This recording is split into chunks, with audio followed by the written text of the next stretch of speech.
3 jours après la fin des plaisirs d'hiver, ils attendent sagement d'être démontés. Les chalets du marché de Noël, qui ont attiré cette année 4 355 000 visiteurs, un record. Le bénéfice à une météo plus clémente que l'an dernier, mais pas que.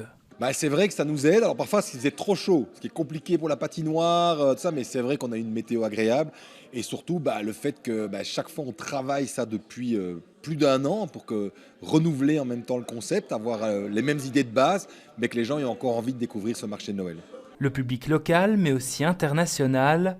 Si un tiers des visiteurs venaient de Bruxelles et un petit autre tiers d'ailleurs en Belgique, plus d'1,6 million de personnes étaient des étrangers. On reste sur la même top 3, donc on a la France, l'Espagne, cette année le Royaume-Uni, et on a aussi une plus forte progression par contre du côté de la Pologne, de la Chine, du Portugal. Donc les publics évoluent un peu, mais évidemment les touristes restent au rendez-vous largement.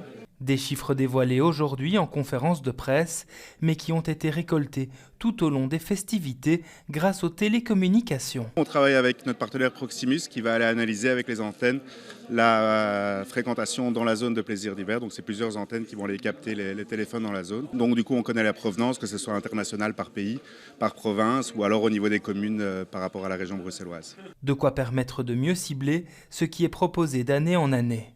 Ça nous permet de discuter avec les hôtels aussi, de dire voilà, on sent que là-bas il y a un vrai public émergent, parce que n'oubliez pas que derrière ça, l'idée est aussi de remplir notre secteur Horeca, et remplir notre secteur Horeca, c'est créer beaucoup d'emplois, notamment pour les Bruxellois. Une édition marquée aussi par la polémique sur la nouvelle crèche de la Grand Place. Des discussions doivent encore avoir lieu à ce propos.